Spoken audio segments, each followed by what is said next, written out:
Hi everyone, here I've got MEIZU 16th and let me show you how to close background apps which has been recently opened.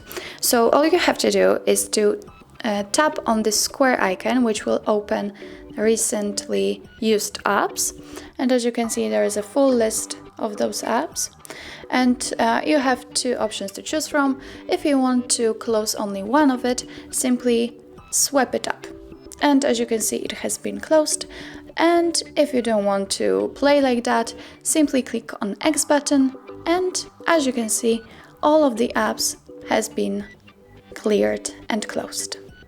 So that's all. This is how you close recent apps on your MEIZU 16th, and if you find that this video was helpful for you, please hit the subscribe button and leave the thumbs up.